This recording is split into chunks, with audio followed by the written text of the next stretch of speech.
Olá, eu sou o professor Evandro Ramos, seu curso técnico em enfermagem. Estamos trabalhando hoje a disciplina Enfermagem em Urgências e Emergências. Nesta aula vamos trabalhar o item 2 do seu material didático, item 2.5, onde vamos falar especificamente sobre a escala de Cincinnati para avaliação no pré-hospitalar do acidente vascular encefálico. Falamos em aulas anteriores sobre a escala de Coma de Glasgow, onde você viu que existe uma escala então para fazer a avaliação do nível de consciência, principalmente em relação a traumas, e nós temos também uma escala para poder dar um direcionamento de identificação se a pessoa está tendo um derrame agora ou não. E essa escala é a escala de Cincinnati. Vamos conhecer essa escala? Bom, a escala de Cincinnati ela foi literalmente criada, desenvolvida por vários tipos de pesquisas que puderam direcionar e fragmentar uma didática de ferramenta bem simples que a gente pode utilizar sem precisar de nenhum recurso, literalmente. E na prática, literalmente, nós vamos identificar algumas figuras e alguns aspectos do próprio indivíduo do paciente. E a partir dali ter um direcionamento. Se possivelmente ele está tendo um acidente vascular encefálico, derrame, ou não, ok? Se pode ser por outra causa aquele mal-estar que esse paciente esteja apresentando. Vamos lá. Em relação à escala de Cincinnati, nós temos algumas questões importantes, que são, é uma ferramenta para avaliação literalmente rápida de um paciente que suspeitamos que está apresentando literalmente um acidente vascular encefálico. Ok? Nesse sentido, então, como é uma ferramenta bem simples, nós conseguimos aplicar em qualquer lugar. Nesse sentido, ela se baseia numa simplificação da escala de AVC, que é uma ferramenta também norte-americana, elaborada ali pelos Institutos Nacionais de Saúde norte-americanos.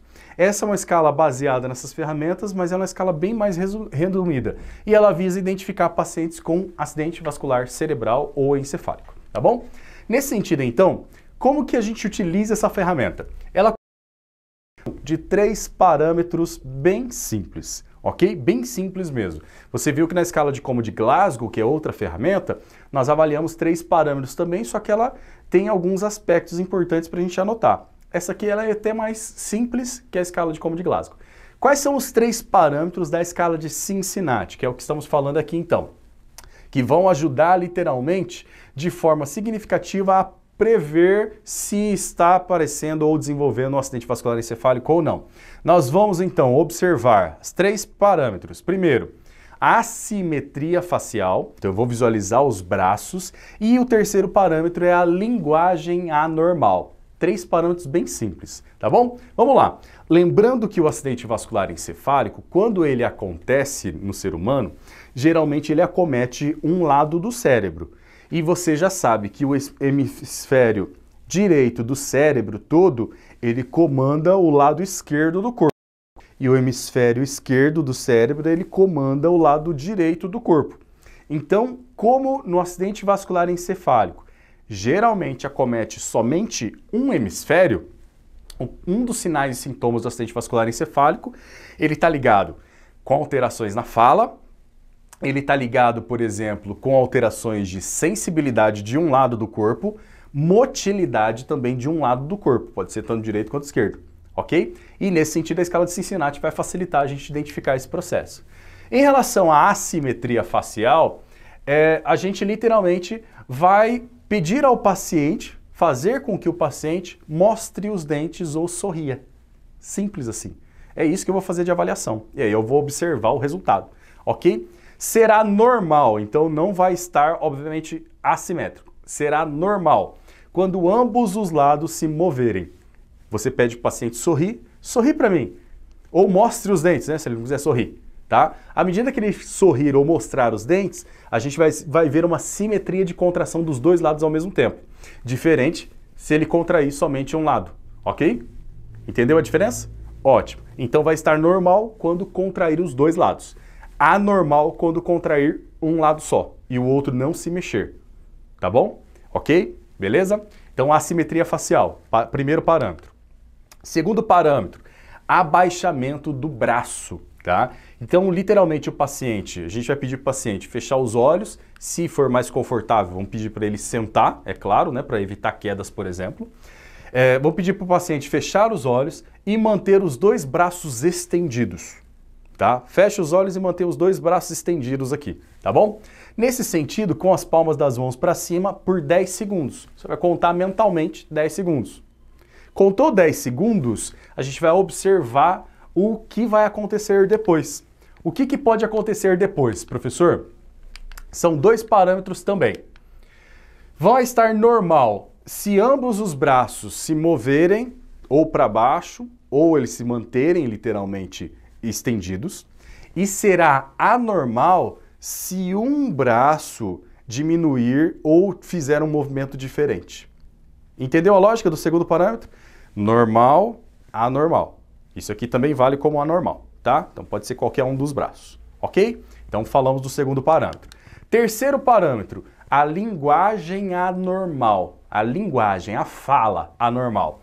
Então o paciente, ele diz, você pede para ele repetir uma frase, tá? Aqui um exemplo. O cachorro de São Roque não tem uma cauda e ele tem que repetir a mesma frase, ok?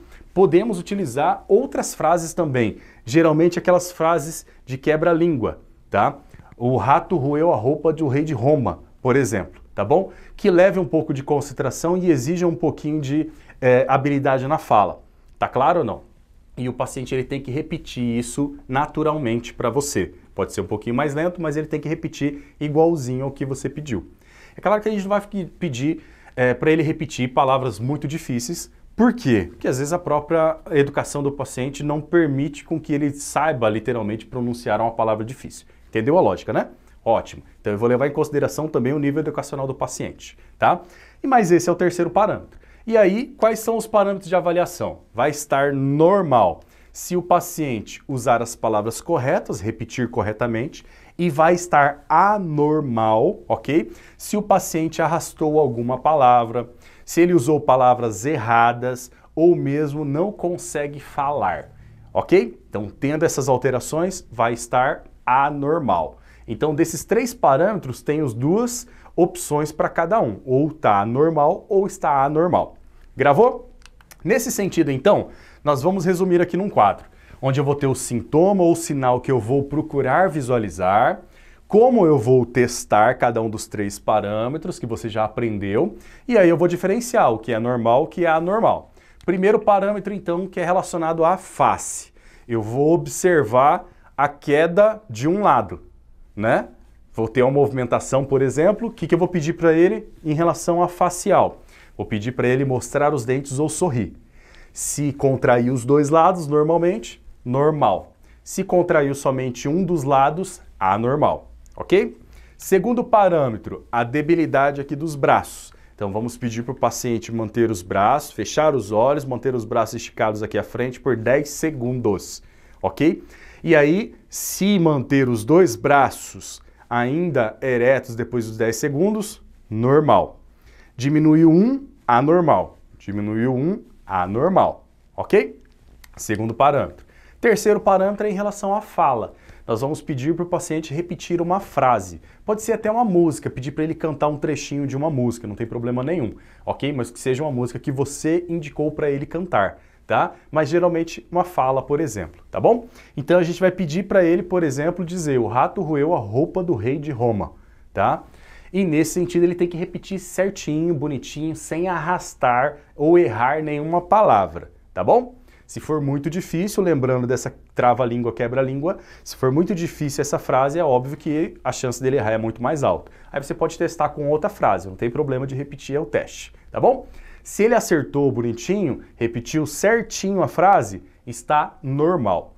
Se ele não conseguiu acertar a frase, não falou nada, anormal. Se ele errou algumas palavras, anormal. Se ele arrastou muito algumas palavras, anormal. Ok? Gravou isso? Bom, nesses parâmetros, então, como é que a gente interpreta agora os resultados?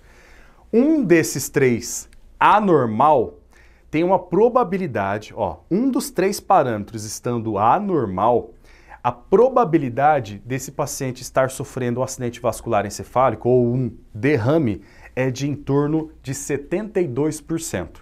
Gravou a importância do teste? Não utilizamos nenhum recurso aqui, tá? Simplesmente fizemos o teste rapidinho. Se 2 desses 3 parâmetros forem anormais, ok? A probabilidade ela alcança até 85% de chance. Tá claro ou não? Então, eu não preciso ficar esperando. Como é uma ferramenta bem simples, a gente pode utilizar no pré-hospitalar muito facilmente, tá? E aí é óbvio, se eu identifiquei essas alterações, eu estou suspeitando de um acidente vascular encefálico, eu vou encaminhar esse paciente o mais rápido possível para a unidade de saúde de emergência, para a UPA, para o pronto-socorro, por exemplo, ok? Gravou essas informações? Temos então 3 parâmetros na escala de Cincinnati e cada um eu vou avaliar se é normal ou anormal e se tiver um anormal entre os 3 parâmetros, 72% de chance de probabilidade de ele estar tendo um derrame. Se tiver 2 dos 3 parâmetros, 85% de probabilidade de ele estar tendo um derrame agora. Ok? E aí vem o nosso papel de acompanhar e também indicar aí o encaminhamento ao serviço de emergência o mais rápido possível, tá bom? A evolução, lembre, tá? A evolução de um acidente vascular encefálico, ela pode levar horas, ok? Em caso de isquemia, então evoluir literalmente em horas, ou até mesmo em minutos em caso de hemorragia. Qual é a diferença aqui, professor? Acidente vascular isquêmico, que geralmente tem um trombinho ali, e aí pode levar horas, a isquemia, literalmente o processo, e ter maior dano ao longo do tempo. Agora, se for hemorrágico, rompeu um aneurisma, por exemplo, rompeu uma veinha lá no cérebro e está vazando sangue dentro do cérebro, a evolução vai ser muito rápida desse paciente para ele começar a passar mal com complicações, ok? Bom, lembrando então dos testes, para você visualizar, nós vamos observar a face, a simetria da face e também em relação aos braços. Ok? E o terceiro parâmetro que é pedir para ele repetir ou até mesmo cantar um trechinho de uma música que você indicou para ele cantar, tá bom? Lembrando, sorriso, os braços, né? Uma música ou uma frase e no caso de alteração de pelo menos um, encaminhar esse paciente o mais rápido possível para chamar o SAMU, chamar o corpo de bombeiro ou se estiver próximo de uma unidade de saúde, já encaminhar esse paciente o mais rápido possível para a unidade de saúde de emergência, ok? Bom, falamos então nessa aula, a parte 2.5 do seu material, lá no item capítulo 2, falamos sobre onde dentro do AVE estamos abordando sobre a escala de Cincinnati, que ela serve como um parâmetro de avaliação pré-hospitalar, sem nenhum recurso, para avaliar a probabilidade de existência agora de um derrame ou um acidente vascular cerebral ou até mesmo acidente vascular encefálico, como você queira distinguir esse nome, ok? Obrigado pela sua atenção e aguardo você na próxima aula.